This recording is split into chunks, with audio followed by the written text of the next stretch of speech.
Halo Bung Rocky, ya, saya sebenarnya mau tanya, mau ngobrol-ngobrol lagi, nanya-nanya sama Anda, itu saya jadi ragu-ragu Bung Rocky. Gitu. Saya takut disalahkan oleh Pak Luhut gitu loh.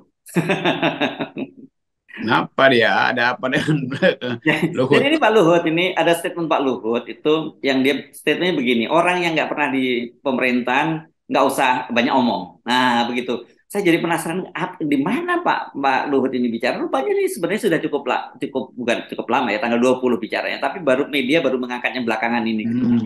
Nggak ngeh karena ribut-ribut Pak Mahfud dengan Komisi 3, Bu Sri Mulyani dengan PPATK dan sebagainya, orang nggak fokus. Tapi belakangan kemudian diangkat lagi, dan menurut saya ini ada soal yang serius gitu. Karena saya lagi mikir-mikir, kita ini kayaknya kita berdua ini kan nggak pernah di pemerintahan, tapi nanti dianggap banyak ngomong terus.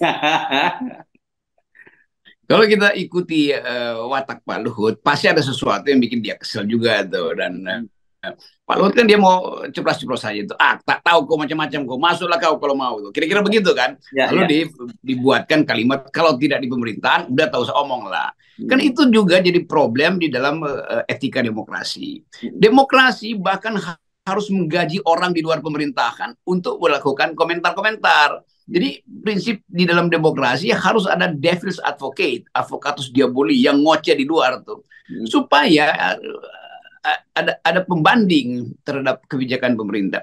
Jadi Pak Luhut juga salah memahami konteks bahwa demokrasi nggak boleh dilarang orang bicara, dan justru bicara dari luar itu yang disebut sebagai upaya untuk menjaga demokrasi itu stabil. Hmm. Atau kalau dalam ilmu akuntansi, audit eksternal itu lebih berguna atau lebih lebih terpercaya, lebih bonafit, lebih trustable daripada audit internal. Jadi Hmm. kalau Pak Luhut punya prinsip yang semacam itu, ya kalau begitu keuangan negara nggak perlu diaudit oleh DPR, kan DPR kan di luar kan, kan Hmm. pemerintah kan di dalam, DPR di luar tuh, dan rakyat nggak perlu mengaudit DPR, padahal kedaulatan ada di tangan rakyat.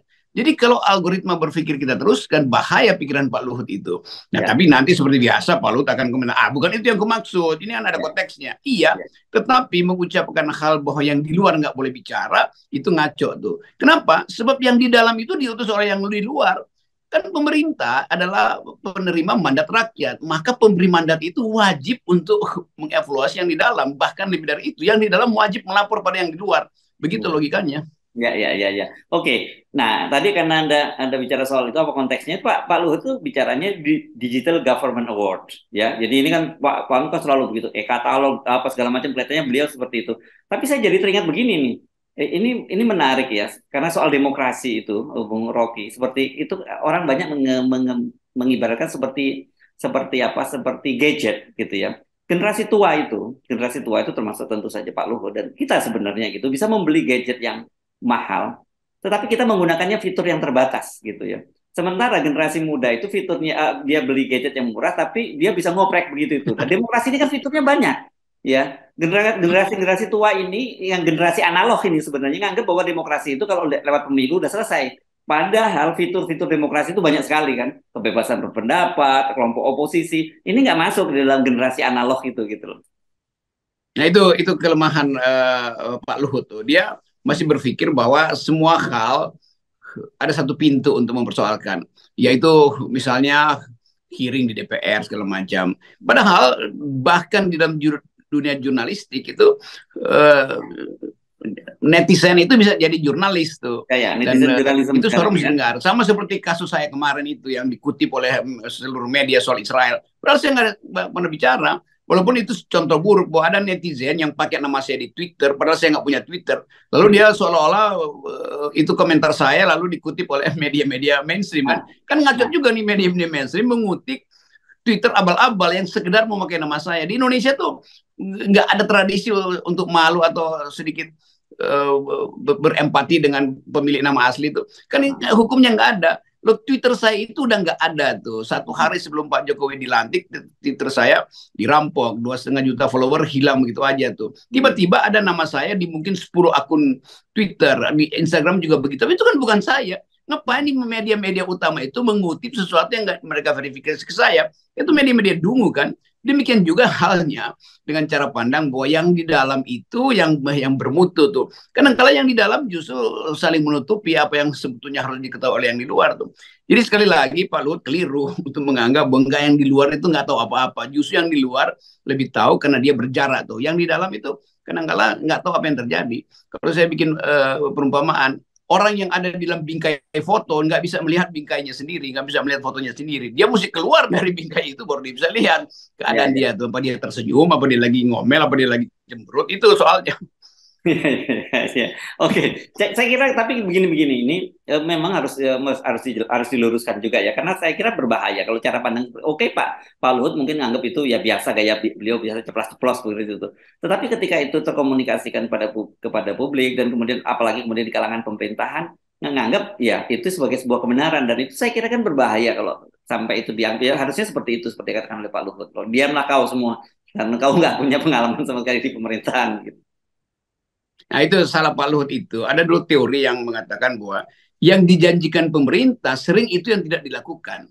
Padahal Mm-mm. janji itu yang dipegang oleh rakyat. Apa istilahnya tuh? Jarak antara election dan decision. Oh ya. Waktu election dia janjikan sesuatu. Begitu dia masuk, dia bikin decision yang nggak ada hubungannya dengan janji Hmm. election. Itu yang justru diawasi dari luar. Karena dia berjanji pada yang di luar, ternyata secara di dalam dia tipu janji dia pada rakyat yang di luar kan. Jadi yang di luar akhirnya menagih. Jadi ini tagihan Pak Luhut, bukan sekedar kritik, tapi menagih sesuatu tuh. Jadi bagian-bagian ini yang kelihatannya kabinet nggak mengerti tuh apa yang disebut perimbangan antara opini publik yang memang dikuasai oleh pemerintah dan kapasitas dari rakyat untuk melakukan counter opinion. Kan begitu jadinya kan. Fungsi pers pasti ada di luar tuh. Masa pers disuruh ikut sidang kabinet baru Ya, memberitakan kan nggak bisa kan. ya, Justru juru bicara presiden itu yang seringkali dikritik oleh media massa tuh. Kalau dia salah ya dikasih tahu bahwa salah tuh. Jadi buat apa ada juru bicara presiden kalau yang di luar tuh nggak boleh kasih komentar terhadap humas-humas dan jubir presiden ini kan. Jadi hmm. kalau menteri misalnya termasuk Pak Luhut habis konferensi pers nggak boleh ada jawab. Sebab nanti kalau tanya jawabnya nggak bisa dijawab dia akan kau nggak mengerti itu. Jadi nggak usah tanya atau nggak usah komen. Kan begitu sulitnya tuh. Tapi kita tunggu apa penjelasan Pak Luhut tentang komen dia yang kontroversial itu. Begitulah. Ya, ya, ya. Oke, sama juga dengan ada pertanyaan gitu, terutama beberapa teman juga yang menanyakan pada saya misalnya itu kenapa ya FNN kok tidak pernah bicara tentang hal yang baik sama sekali tentang Pak Jokowi gitu ya. Padahal kan banyak juga program Pak Jokowi yang baik gitu. Kok selalu dikritisi? Ya, saya jawab bahwa tugas kami itu memang sebagai kritikus, sebagai watchdog gitu. Kalau kalau puji-puji Pak Jokowi itu tugasnya buzzer dan atau tugas humas lah setidaknya kan begitu. Itu hal yang sama di WA saya begitu terus menerus kan. Habis saya Hmm. komentar, ini Rocky Gerung itu nggak punya pengalaman pemerintah tapi kasih kritik pada pemerintah tuh. Loh itu Sama ini ya. poinnya bukan di situ tuh. Memang tugas kita ada memberi kritik. Ngapain kita mesti punya pengalaman pemerintah dulu baru baru baru bisa memberi kritik. Kalau begitu semua rakyat Indonesia harus pernah jadi presiden dulu baru bisa kritik presiden. Kan logikanya ngaco kan? Ya, ya. Semua rakyat Indonesia harus pernah jadi Menko Polhukam dulu baru bisa kritik Menko Polhukam. Demikian juga berlaku pada Pak Luhut harus jadi rakyat Indonesia harus pernah tahu menjadi Menko Investasi atau rakyat Indonesia harus dulu harus pernah jadi mengisi jabatan yang siapa namanya yang menterinya Bahlil itu baru bisa berbohong kira-kira begitu kan. Investasi. Ya tadi itu tadi saya kira memang ada satu itu jarak antara reaction sama decision. Tapi ada juga yang tadi saya sebut tadi ini generasi generasi analog, generasi lama gitu yang masuk ke generasi demokrasi dan mereka sebenarnya mungkin yang lebih tepat mereka ini kita sebut mereka bukan native demokrasi gitu Bung Rocky ya. Jadi mereka ini kan migrasi dan demokrasi dan orang yang migrasi itu pasti ada apa penjatan sosial atau apa ya cultural shock gitu ya dari situ. Cultural shock itu. Ya, ya. Ya. Itu yang terlihat. Jadi juga kalau kita lihat Pak Luhut menginginkan supaya semua informasi itu tidak terdistorsi. Kalau dia terdistorsi maka potensi untuk korupsi. Maka itu perlu dibuat e-katalog segala macam tuh. Tetapi di lapangan faktanya udah diputuskan di e-katalog tetap masih diundang untuk presentasi di depan menteri misalnya proposalnya. Buat apa lagi? Udah ada di online tapi mesti offline juga untuk apa? Ya untuk sinkronisasi. Kan banyak menteri yang lakukan itu tuh.